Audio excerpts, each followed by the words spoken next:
Getting the blood pumping.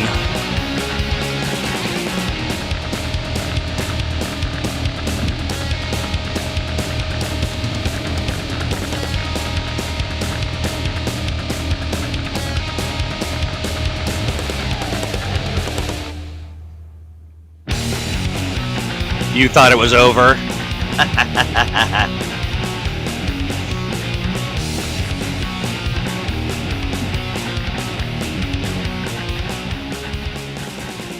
We're going to turn this down a little bit.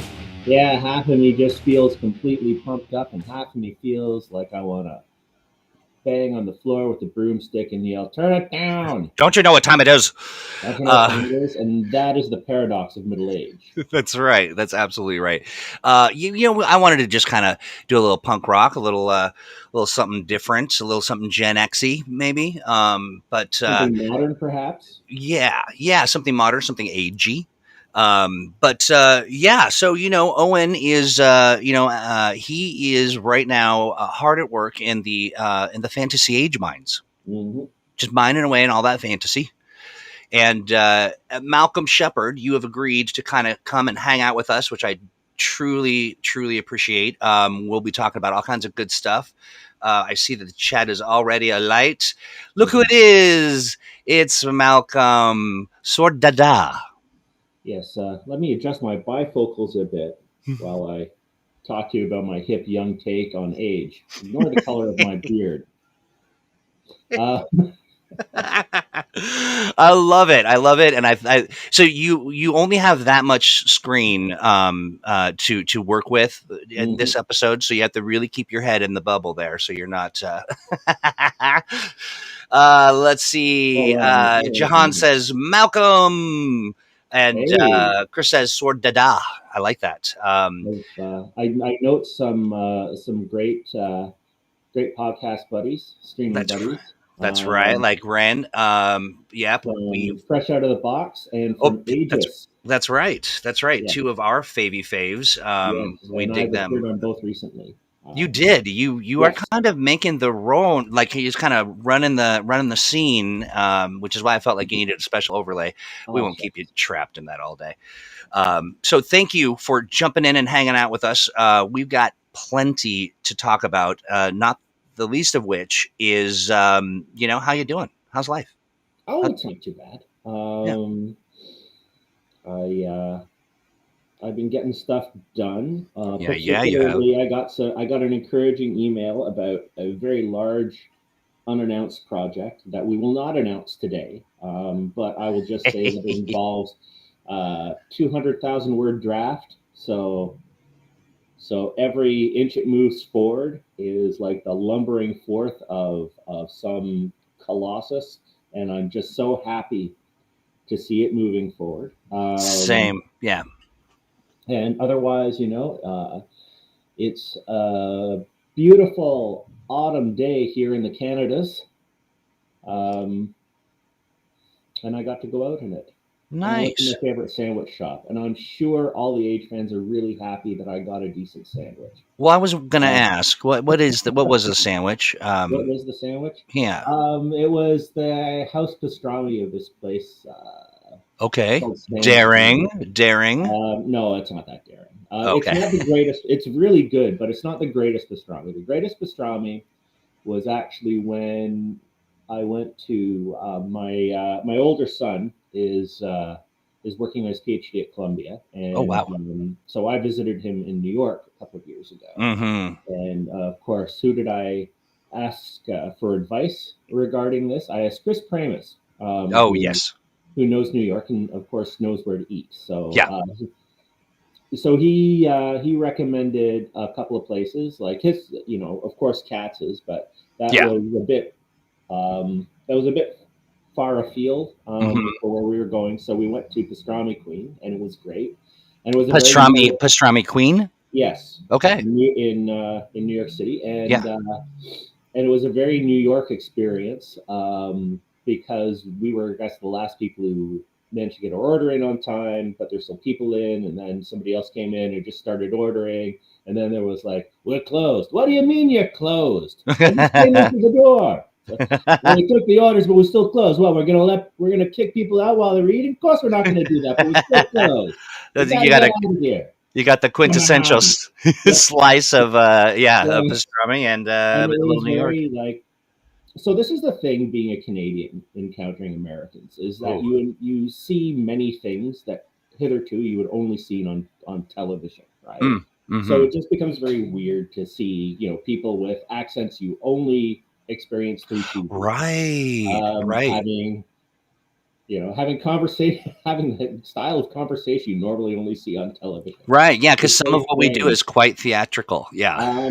Well, I mean, it's not that I'm saying that, mass media is an accurate portrayal of American society or anything, but just there are bits of it. Yeah. That, we don't do anything resembling that here. Instead, we quietly fume at each other. That's right. Quietly. Oh, you carry around a bunch of it's when it's time to really throw down. You've got these bags of milk that you slap each other around with. You just kind of hanging out. That's really the main reason we have milk in bags. Yeah, easy to slap someone. Is dispute resolution. Yeah. See, there we go. We have come to terms with our streaming lives, and that you're at home. We're in your home with you, and so let your cat yowl. And yes, that's my cat yelling because he's confused by daylight savings time ending. Hi, Tibby. Yeah, my cat feels the same. Very, very much against it. Tibby, he's really taking a stand. Yeah. Tibby, for heaven's sake, Tibby. Well, so enough about TV words. That's right. That's right. Enough about us. Let's talk about us. You have got. There's a few things that we've done over the course of the last, we'll say, month. We have been hustling. We've been, Age Creators Alliance is out. That's right. Oh, thank goodness. And Modern Age Mastery. We've got. What else do we have cooking? Are there any? We've got the RPG Alliance convention coming up on the 20th, 21st. You're doing a panel, yeah? Yes, I am.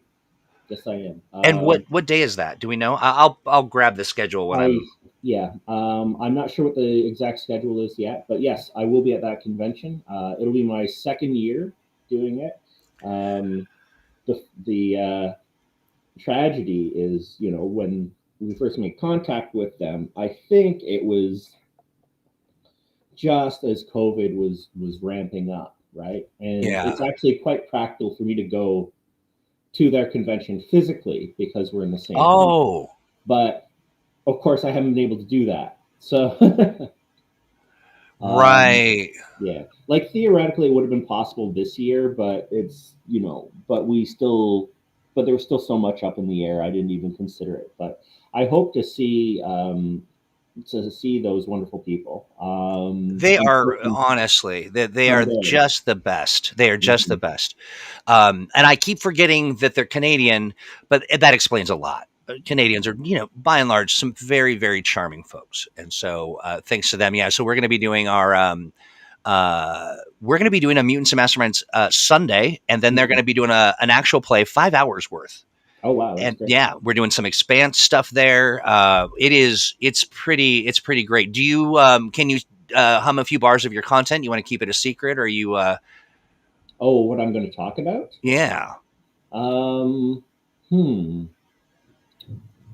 No, I don't think I quite have it all together yet. So you're still percolating. And what I love about this is that, truly, I mean, people may, there may be some among us that would break into a cold sweat and panic. But the reality is, I mean, you're a maestro of this. Like, this is all within you. You will create this amazing, eclectic, cerebral sort of dive into this stuff, and I love it. That's one of the things I really, really appreciate about you and what you bring to just the world around you. That and that milk slapping stuff that you do, I love it. I just love it. Well, thank you for moderating unmitigated compliments with that milk slapping comment, Troy.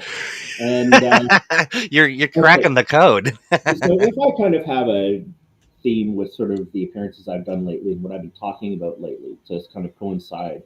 with the Mastery Guide. It is about kind of how play works as a relationship.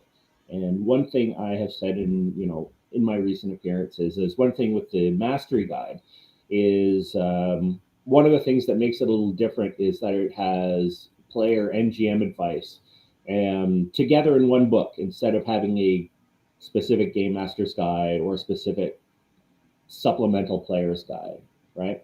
And the reason I wanted them both together is, first of all, nobody gets a GM will always have to get the player's guide to a game, right? Because they have to know what the content is. And, there shouldn't be anything that's kept a secret from players about what game masters do unless it's the specifics of like a plot twisting adventure, right? Oh, yeah, yeah. So I wanted to bring them together, and I also wanted to integrate the types of advice because here's the disconnect that I often see in both actual groups and in the sort of things that are made in the industry to serve players and game masters as distinct groups. And that is, you have player advice, and player advice is about this is, how to develop motivation for your character and,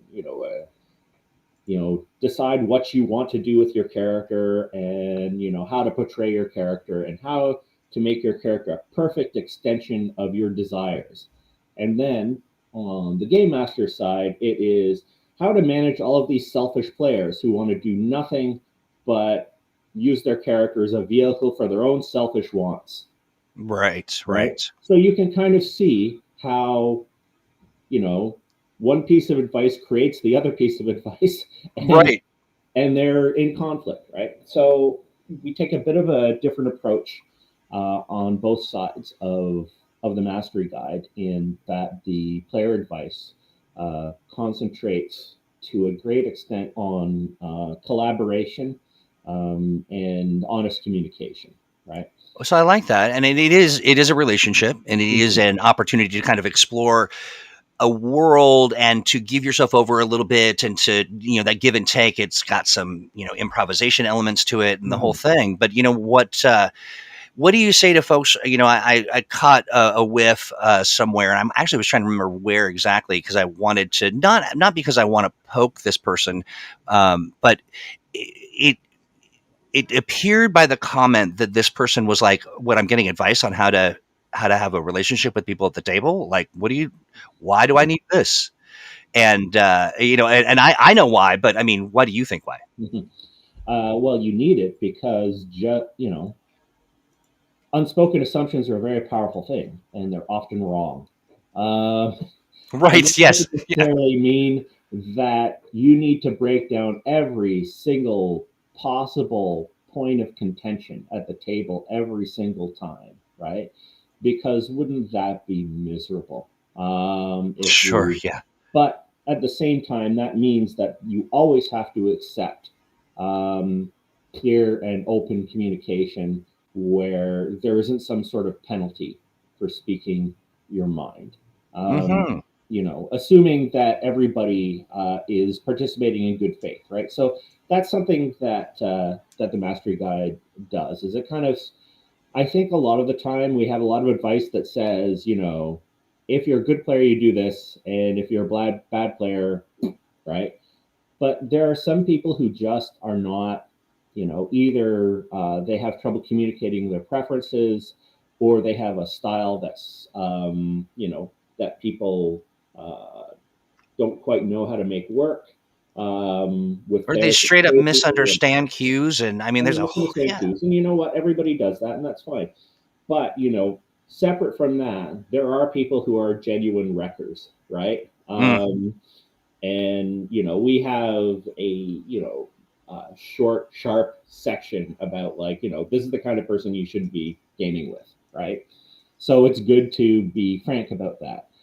And similarly, when it comes to your friendship is not necessarily the same as the creative relationship that you want, right? You mean like outside of the game, like that, just the camaraderie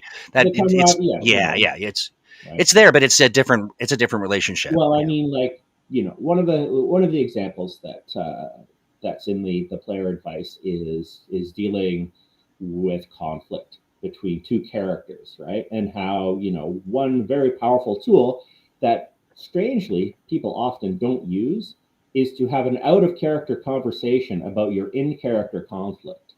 And even to arrange the beats and specifics of it ahead of time in a lot of cases. So, it can be very powerful when you do that, right? So, you can play up a rivalry with another member of the party, a character played by someone else. And what you can do is you just go to this person and say, I think it would be really cool if we had a rivalry. What do you think? And if they think that's cool, then you can talk about the various ways it will play out, right, in a totally meta, above game kind of way, using the sort of language and engagement with the characters in the setting that a lot of people mistakenly think is only for the game master, that only the game master can talk at that level. So you have that high level conversation, and then that guides your performance, right? In game, it guides what you say. It gives you a chance to sort of plan those conflicts and those arguments, so they're a little more effective, right? Yeah. And also it means that that you don't hate each other, right? Because that character conflict is pure artifice, and you're still friends. I like that. I like that. Right. So that's an example of the kind of advice that we talked about in the guide, and we just had such a great team of people working on this too. The art is amazing. It's so good. It's really, really great. I am quite happy with the art. Why? Do you want to take a spin and take a look at it? Yeah, let's do that. I don't. You want to be the share bear? Yeah, I'll share it. Okay. So, I like this little look into how Malcolm uses a computer. Ooh. Yeah. Oh. Make weird noises. Close the tab that would have told you what that big project was. Oh, everyone gonna be so. They don't even know. They don't even know. All right, so yeah, here we go. So this is kind of a fun cover image that's being reproduced here, and that is, we have Sean, one of our iconics, right? And the whole idea is that we've kind of had this sort of iconic antagonist organization, the Red Hand, that we don't really talk about except in play examples and in the art, right? So, hey, will you hit maximize on that? I just want to see if it pulls up any of the. Just have it fill up to the right there. Like, is it as full as it can be? Hold on. Just like there. Like that? Yeah. And then you can zoom in and out, right? I just it's just you do but I just wanted to be able to. You could see it all the goodness. So, yeah. So the idea is that we've had this mysterious masked figure in the art, right, as a major antagonist, just in the art, and this is just a story that's happening in the art direction. That's so great. So the idea is that it is that Sean is doing a Blofeld. It was me all along. I love it. Hey, so how does something like that come about? I mean, I'm not sure if anyone else picked up on it. I'm certain you were sharing as we kind of, as you've been making the rounds over the last few weeks. But have we, like, is that stuff planned? Or is it like? Yes. So let me tell you about the process for how why Modern Age looks the way it does. Okay. Yeah. First of all, 75% of it is Hal. And Gold and the great artists that he brings in, and also the people that he works with to rough layout, and so many good things.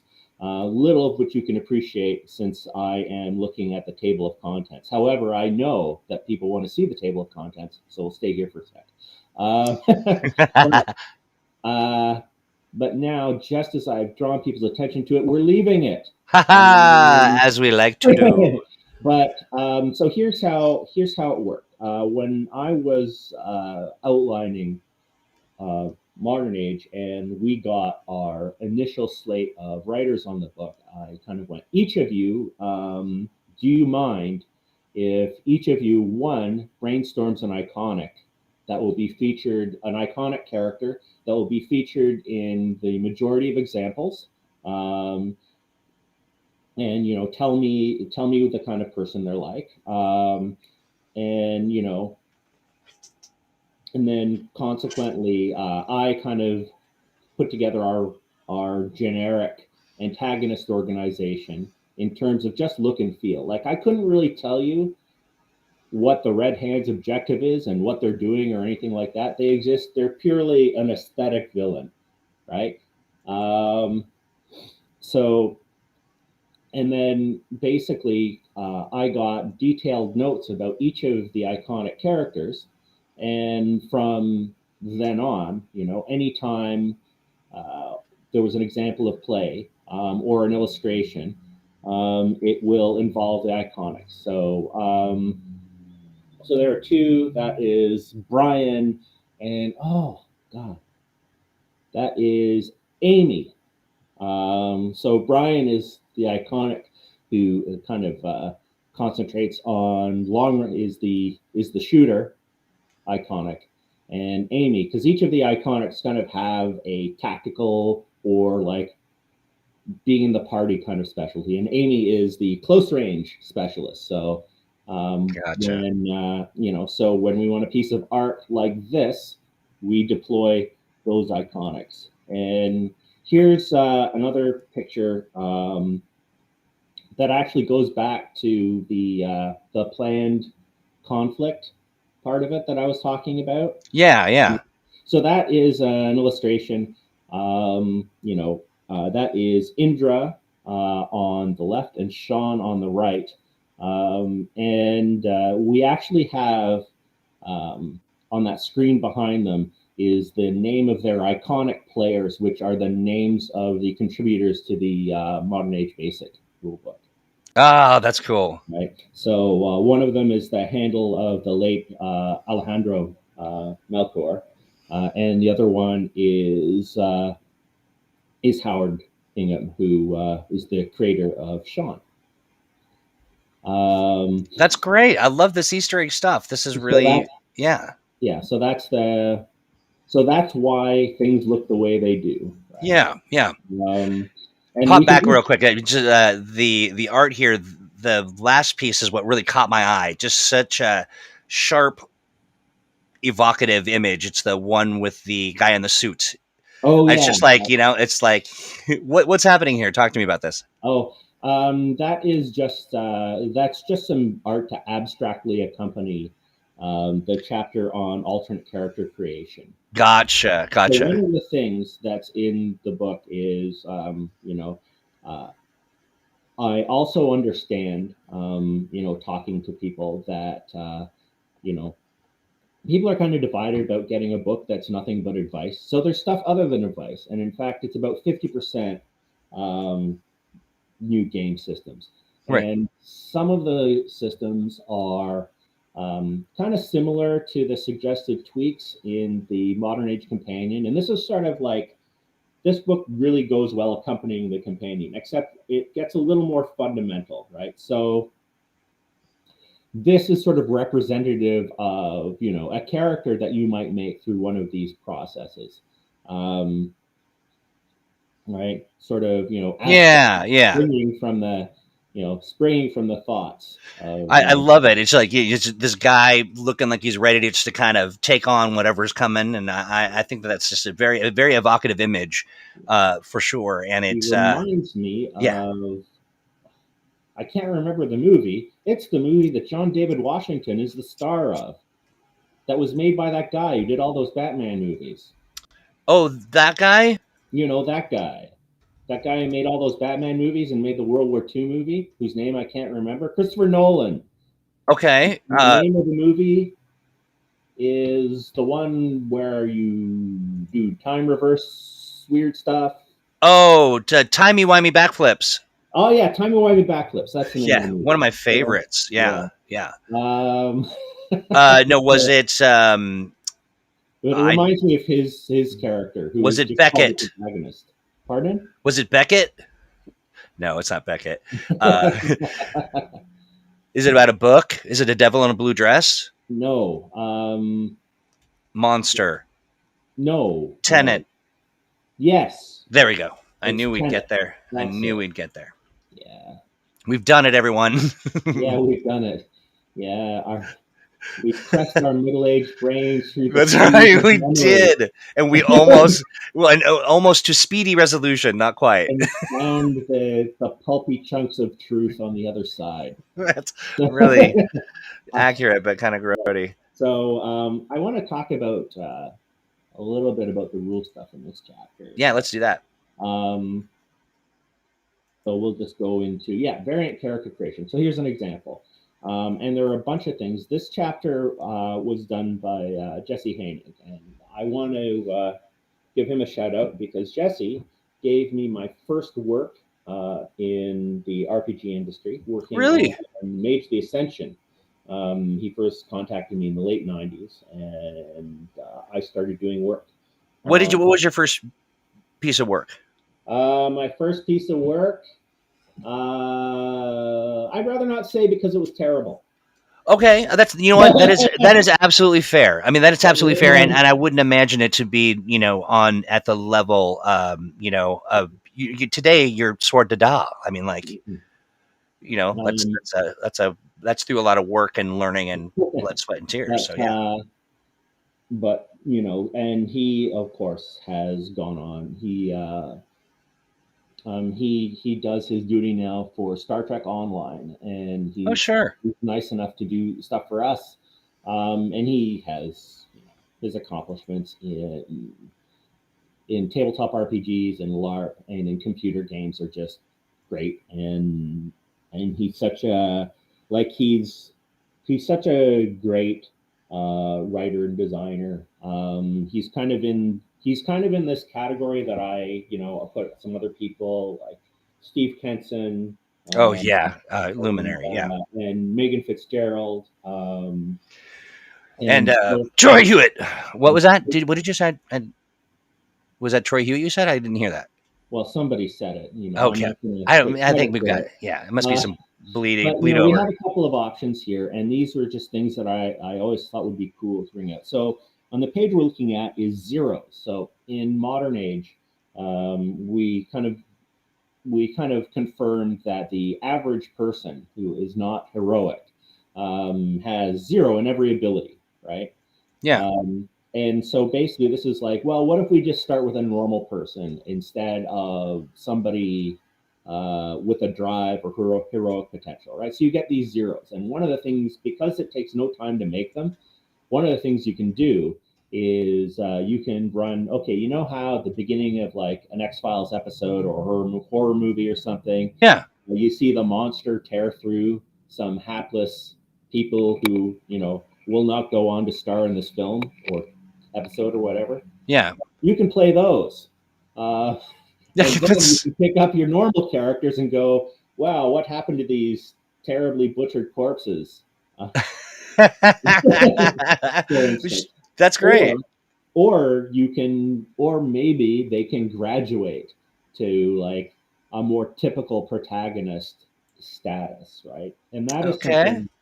And that is something actually where I have to give a shout out to Goodman Games and Dungeon Crawl Classics, because one thing that kind of put the bug in my head for that was when I was at their booth, and in Dungeon Crawl Classics, your character starts out, it's a fantasy game, let's say like big D&D tribute fantasy game, and you start out with a 0 level character, and basically you just run these 0 level characters, and they until one of them doesn't die, and then they graduate into actually having levels. And I bought a supplement that had character sheet scratchers from them.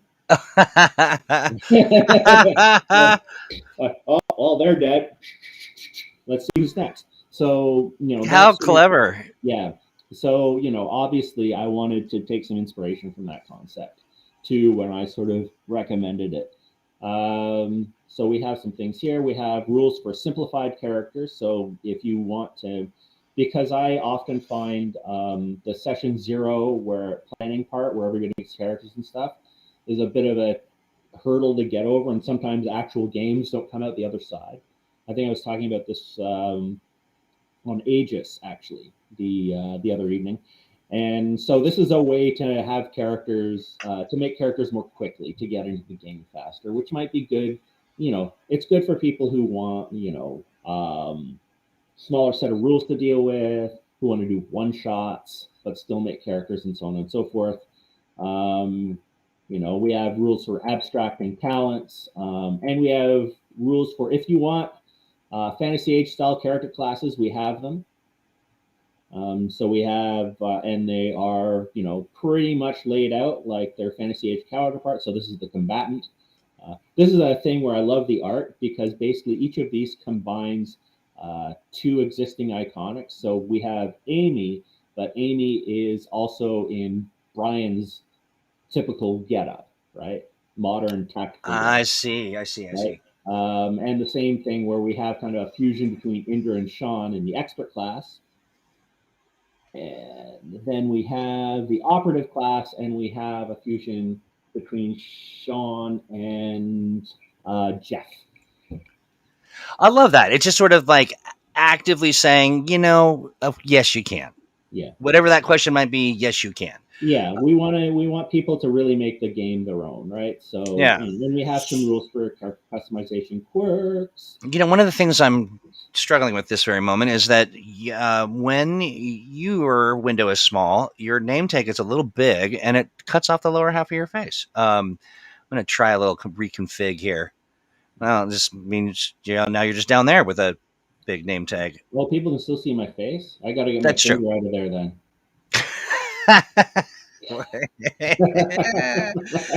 Hey, we'll put you over here. How about this? Yeah. That doesn't work either. I know what we'll do. How about there we go. Right. Yeah, that's better. Well, all I can see is the maximized page, so I'll just trust that it looks okay. It looks super good. Yeah, and we have personality traits and things. So another thing I will talk about is one of the things that we have are so we have changed some of Modern Age's core rules with the benefit of a few years of play, and not just talking to people, but I personally run Modern Age quite frequently, and I ran a campaign. But right now, I don't run it; I play in it. And I've talked about that in a few blog articles. So between that, we've kind of come up with some improvements on the existing rules.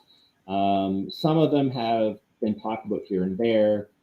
And for example, there's a big revision to different ways to use two weapons.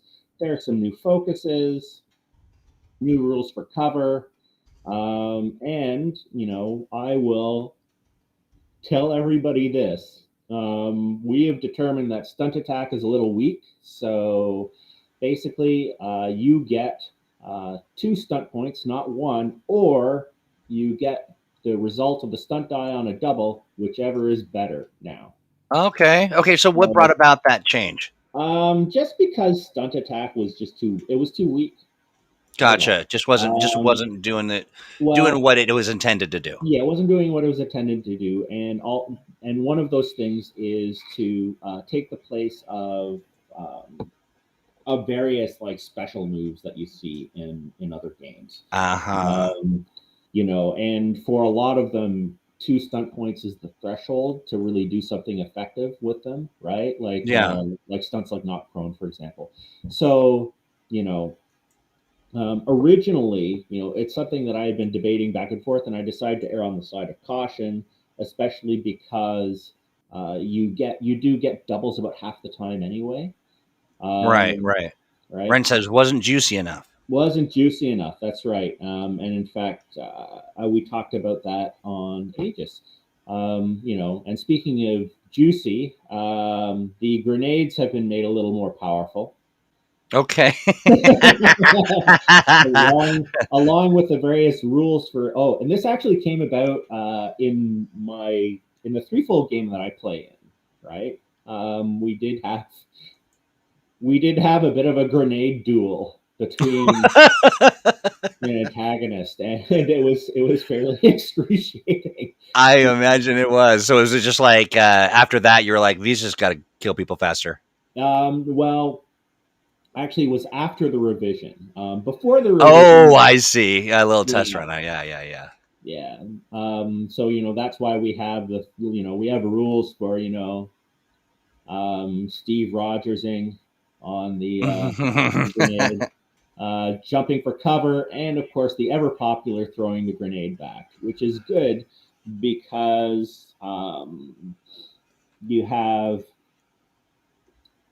significantly enhanced damage with some of these. I like that. Right, and I actually asked Jack Norris to do the work on that. Jack Norris, of course, being an old hand at Age, former developer of Fantasy Age, and he did some great work. Oh, and also here's something that I also want to sort of let people know that it's okay to do in Age, and this is simple tests, and basically, if you run Age long enough, you will realize that not every role merits the use of stunts. Okay. Now, this is hard coded into the rules with initiative. I'm gonna get out for a second. Oh, let me. Are you gonna share something else? No, I'm just gonna come back. Okay. Because I can hide it for a moment, and then you can. Well, I just want to. I don't know. Oh, where'd it go? Move my. Well, no, I stopped sharing my screen. Oh, gotcha. Gotcha. Talk. No problem. So you see this in it's formalized in the rules with initiative. But there are a lot of just like if you want a straightforward answer to something, like I look around to see if there's a cab nearby. Like, do you really want to see if you get stunt points off of that? Right. Right. That's true. Yeah. Even if you're a player and you think that more opportunities for stunts are just always going to be good, even you will get bored of having to pick them. And gaming for stunts is that is. So we do have the simple test thing, which is like if the role is not that big of a deal, then yes, you don't have to worry about stunts. It's just a common sense thing that people kind of drift to in their own games, and often that's where a lot of rules revisions come from, is just observing that. I wonder too, and maybe you can give a little insight. People I think forget themselves. Well, you are always trying to have that same fun again or do that same thing again, and it's really fun a couple times, and then maybe you may be overdoing it to the degree that the rest of the table is just like enough. Yeah Well, I mean, we just didn't want well, yes, part of it is that when you get a resource that will give you an advantage, you want to spend it, but so getting those stunt points may seem fun, but after a while it's just not fun, and it's not fun for other people at the table. And it may seem weird that like someone who's developing Age is going, maybe you don't want to use stunts so often, but it is kind of true. And actually what it does is it means that when it is time to have a fight or cast a big spell or do something else, it does make those stunt points a little tastier, right? Yeah. Attached to meaningful stuff. The other thing too that I was just reminded of, when those conflicts happen between, say, what you do, your home-based sort of play and all of that, you're not running a a sort of like, there's not somebody going to bust down the door and say, what, you aren't playing to spec? Because really that's the point, right? People can you can offer a framework and say, hey, I've got some good advice for you, but people are free to do whatever they dang well want, Yeah. I would come to your homes, but I don't have the plane fare, and ops won't tell me your addresses. So no, yeah, no, not it's again. Yeah, yeah. that. So I'm just forced to rant on screen like this. But Yeah, that's right. Sadly we won't. Yeah, I thought it was a great idea, but it turns out maybe not. Surprise Santa is just not a real like this. People don't like it. yes. But yeah. I mean, and it kind of has to do with the niche of modern age too. And this is something certainly we've talked about internally. Is that there's no, and I mentioned it actually on Aegis as well. Is that oh god, what was I going to say? I've totally lost my train of thought. Does Rain remember what we were talking about? Ren, yeah, can you, yeah. Was it? So we were talking about Surprise Santa, and then we were talking about. No, I'm lost. It's just a showcase for middle-aged brains today, isn't it? Between what's Elasticity. that movie Tenet with that guy that's That's on right. Yeah. everything else. Was it? Were we getting Oh into yes, the? I remember. Yeah, yeah, yeah. Thank you, Gray Matter, My pleasure. and Oh, but and Troy, and I deserve no thanks. there's no one modern genre, right? So for fantasy age and for the fantasy genre, we have a fairly good idea of what fantasy is like, right? Okay. Yeah. What traditional fantasy gaming is like. You have a party of adventurers with diverse skills, and they are in a semi-lawless environment, and they're exploring and they're fighting and so on and so forth. There's a set of images, motifs, cliches, uh, tropes, as Sure. the kids call them, that are very accessible. But there's nothing for that for just modern gaming. Instead, there are many modern genres because it's contemporary and around us. So there is, action, adventure, and horror, and espionage related Yeah. genres Yeah. like spy-fi, or more grounded um, spy thrillers, and so many. So I know, Troy, you and I and Nicole were talking about ways to sort of break those down and tell people how to use modern age in these specific kind of genre-based scenarios. And I don't want to talk about what we're going to do in response, but stuff is coming. But it's something that's very much. Yeah, yeah. And I want to clarify real quick. The conversation had its genesis in the as we look at the product lines and we kind of see what kind of social opportunities are being created around them, and the idea that yeah, we won't go into too much of it. The idea that there could be, opportunities to onboard and, those sort of discrete moments and in line with kind of what you're talking about in general, sort of these pieces of a thing that you can use as a sort of, springboard into the action. Yeah, and we've sort of hacked at that from a few different directions before. And like for example, a lot of the blogging that I've done, for example, like the setting mashups, Oh right? yeah, yeah, Which are like, inspirational. here's a framework with the books that you would need to kind of jam these two things together. So that's the kind of small form, because that leans on a number of other books. In the large format, you know, I think the example for that is really a fantasy age thing, which is Trojan War, right? Where we took fantasy age and we took the material that we had from the excellent D20 era Trojan War supplement, and we said, like, this is how you can reshape fantasy age to run, this Greek myth oriented game, right?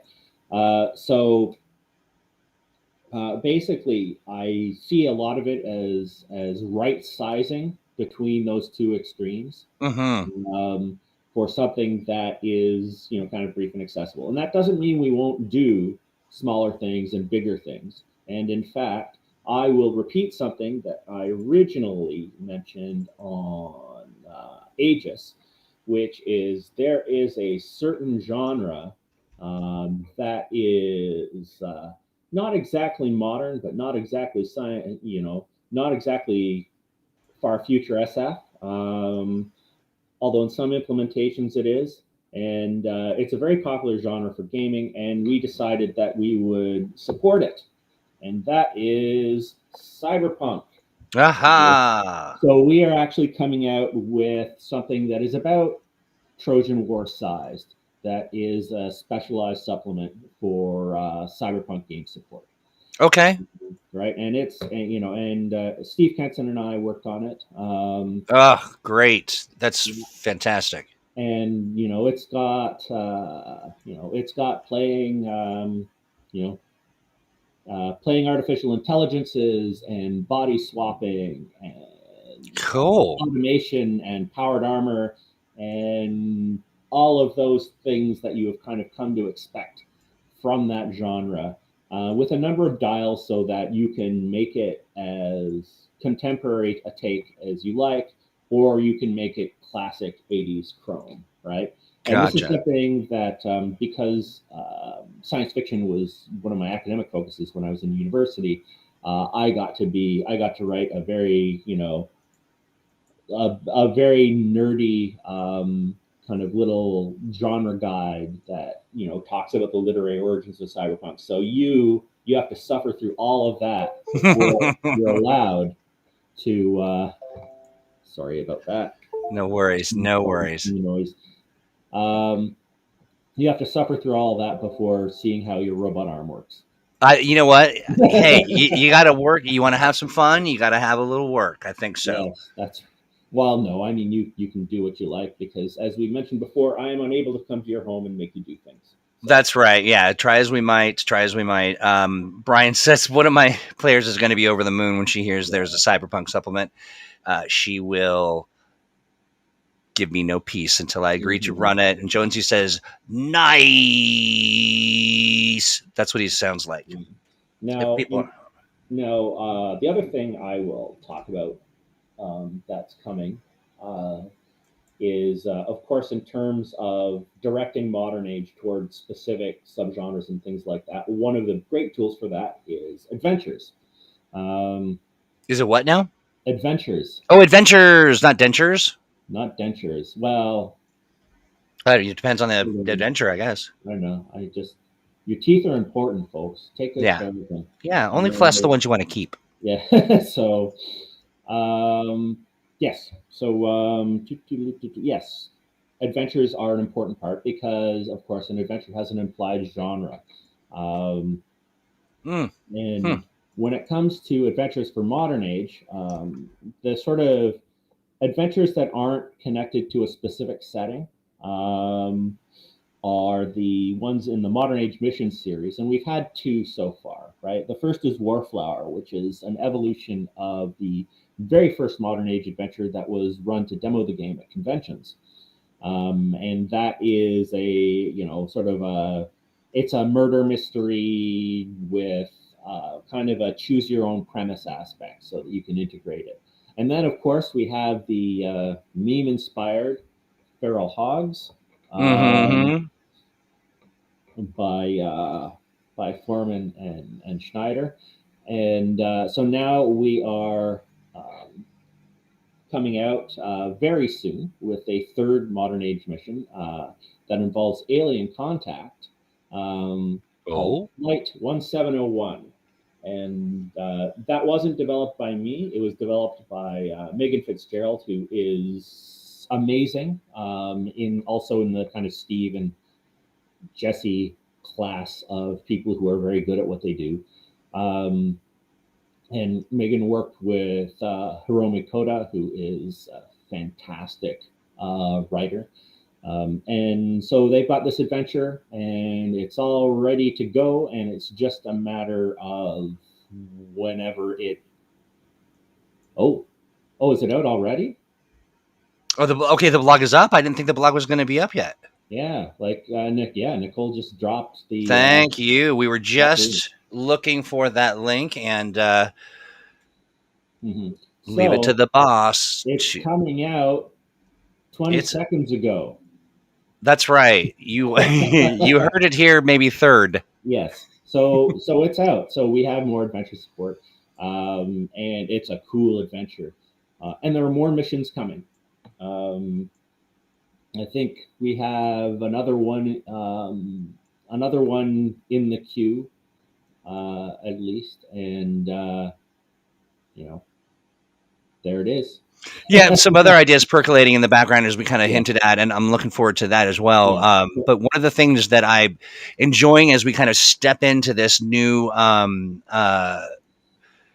this phase of development, and we're really kind of working from a pretty creative place. Like, just kind of, it feels like there's some flexing going on that I think is well earned, and it'll translate into, I think, some really unique and rewarding experiences around the table.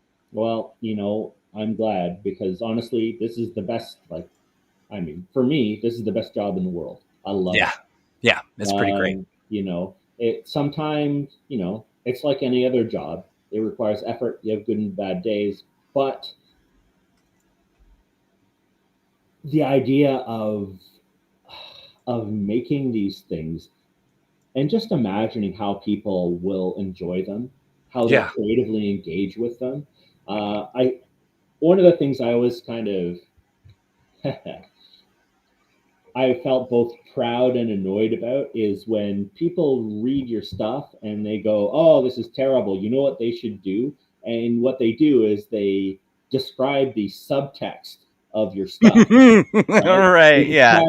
They literally are like, that's the effect you wanted to have. So you're getting in there, even if they're not necessarily appreciating it. So that's fine, and I love it, absolutely love it. And some of the results that come out when I watch, like when out there in streamerland, I watch streams of the stuff I design. And I love it. I love seeing people enjoy themselves and get a handle on it, and also their own interpretations of things. Oh, that's one of my favorites too. And yeah, that feeds back and informs our design process.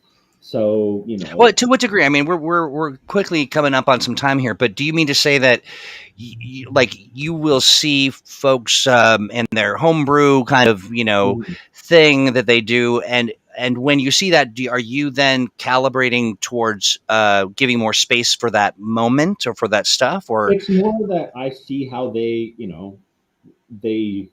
to use a fancy cultural studies word, like I kind of see their hermeneutics in action. I see how they decode the text with the rules that they have. I've not seen a lot of the hermeneutics on stream. I'm missing those ones. Well, I mean, well, I'll give you one, and the utility that they find in it. I'll give you one example. So one of the things I've noticed in a lot of Expanse streams is that they do a lot of fun stuff, interactive stuff with the audience to do with the churn. That's right. Right. Where you can buy it off or add to it and stuff. And I'm like, oh, that is the coolest thing. Like, what a great point for interaction. And I didn't design the original churn, but I contributed to its eventual design, because it was one of those things where, it was conceptually very solid. And then I think we were banding about some ways to kind of set down exactly what it did. And the thing is, I'd already kind of ripped off the churn and had been porting it with modifications into the Modern Age companion. So, and this is before the Expanse came out, and I went, well, here's I already lifted your rules, Steve. So it's the least I could do. And, so I like to think that I had a little contribution there. So seeing that, people are doing that with the churn, or doing that with, different, these kind of different manipulatable values and things for the streaming medium is super fantastic. Yeah. I love it. Right. And we do spend some time taking in the context of the experience and seeing where people are at and how things be adjusted to better facilitate that. It's a thing that happens on the regular. Yeah, So yeah. I mean, certainly too. There is always a gap between, there's a gap between what people say they want and what they demonstrate they want, in things. Oh, hey, how's it going, Will? That's Will. Hey, our old buddy Will. He worked on my last nerve. Just kidding. The Mastery Guide. That's right. Let's, in our 4 minutes left, let's take a look at his chapter. If you want to do that. Let me. All right. Where are we? Sorry, you're all gonna have to see the ugly. Agreed. Dwayne says, "Love the Flight 1701 cover art." And I love the I love the background music. Yeah. Well. So yeah. So this is Will's chapter. And certainly you can tell that a Gen X person did the art note. You want to share it? Do you? Yeah. Can people see it? No, it's not a give the share a poke again. Okay, hold on. Oh, Ren, here's the thing, friend. Ren was talking about, I can't believe I didn't talk about the art. Well, hold on. There we go. There's more to, the conversation, for sure.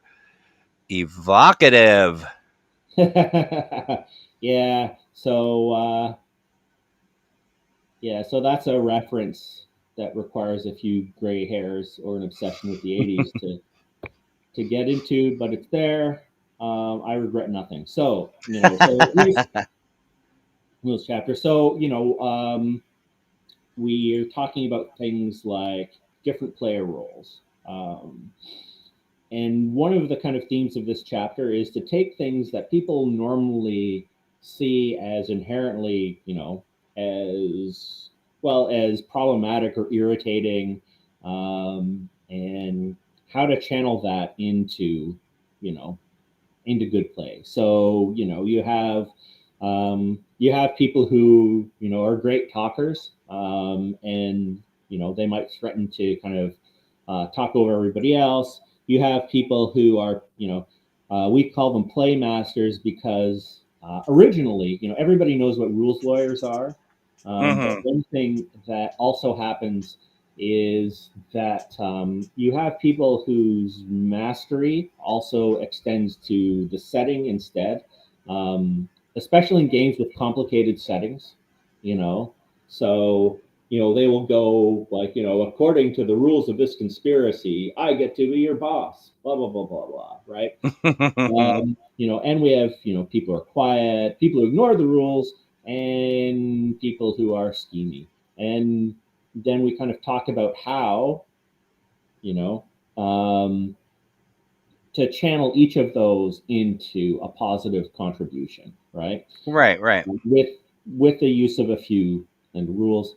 We have the structure of the triangle of trouble and spotlighting, which is, it's this way that you can actually strengthen party dynamics by, having your very special episode that is mostly about one character. I like that. I've seen some great GMs take some time to give everybody a little bit of the spotlight. Yeah. So the key there is that, you create something that's centered on one character, of course, but requires everybody else, right? Yeah. Right. And, we have a couple of examples. And, of course, the important role of a very irritating villain, which we call that bastard. That bastard.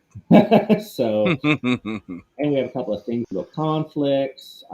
We have media examples, and we have ways to kind of do different roles that you see in fiction and actually turn them into drives using modern ages rules. Okay, so it's not just a sort of preachy screed on how to be, a decent human. It's it's about the art. It's about doing the thing. And I like that a lot. And I think that is, so it definitely gives me something to work with when it comes time for, somebody to say, but why all the advice? Will says it's a little bit of a preachy screed, but not only. It's not like one note of just, screeding preachily, but so guess what? It's 3:01.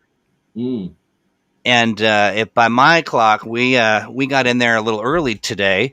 So here's the thing: we get into these conversations. They're deep, they're interesting, they're inspiring, and we someday what we ought to do is put together some kind of a more of a deeper, I want to say, like a class or like let's sit down and do sort of a master class on a particular thing, and have some fun with it. And oh, whoa, those did not place well.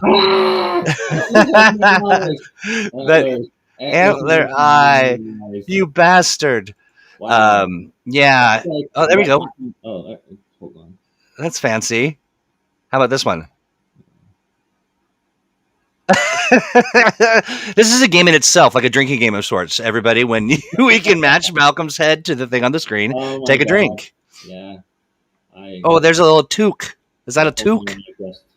I can't quite get up there. Yeah, a little toques are tall. They're too tall.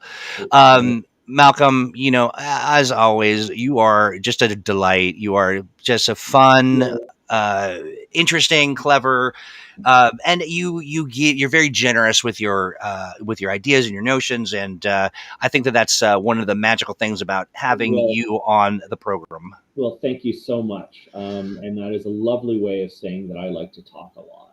Oh, you talk well, though. You know what I mean? Like I'm not going to lie. You are on it. You've got, and what you say is interesting and inspiring. Now, if it weren't, I would probably be saying something entirely different. Or maybe not. You have no idea, but I appreciate it, and I know that people who are hanging out today, because I just see it by the reactions. I do also appreciate the fact that you are willing to sit down and have a conversation with people, and it's not a measure of like, hope you have 1,000, 1,000 million people following you, or influencers come. In our biz, they come one at a time, and we talk to people because they're passionate about what it is that we do, and when we feel that, you're invited to reach out and send a note to let's play at greenronin.com. Let's play at greenronin.com, and we will set it up.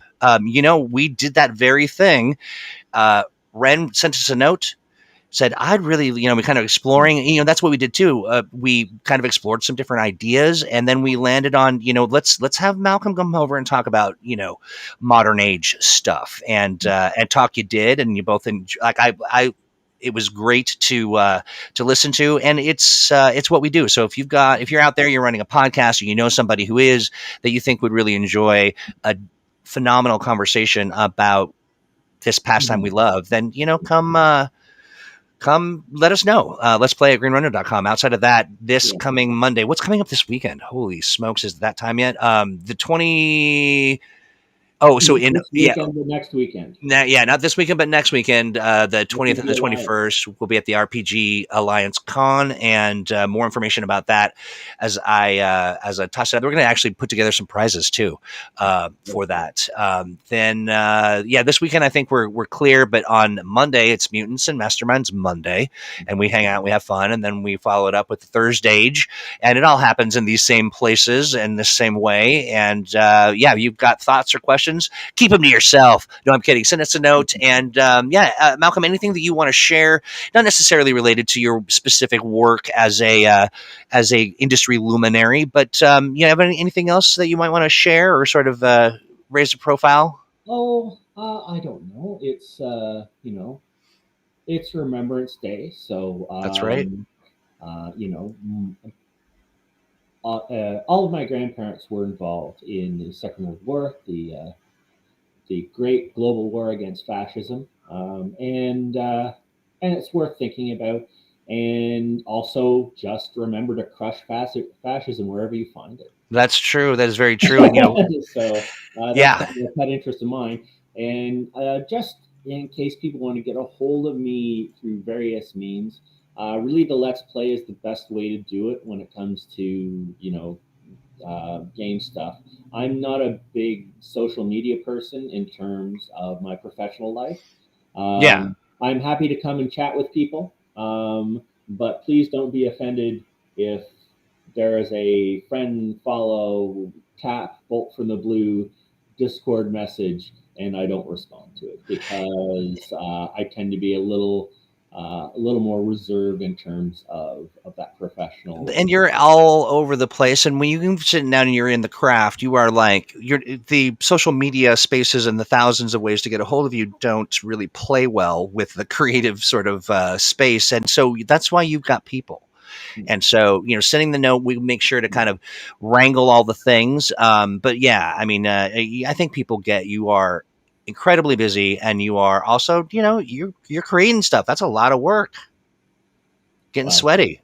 It's fun. Yeah. It's all fun.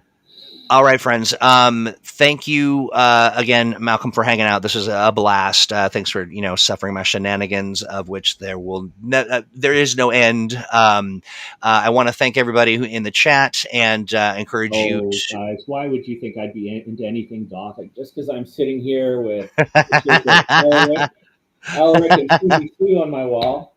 I think they might have pegged. Yeah, they got you pegged there, 100%. Don't drop that on your head. You don't need to see me adjust the picture, so yeah, no, we do not do. I will see you all when I see you. All right, everybody, have a great rest of your week, and we will see you, Monday for Mutants and Masterminds Monday. But for now, ta-ta, sword da-da.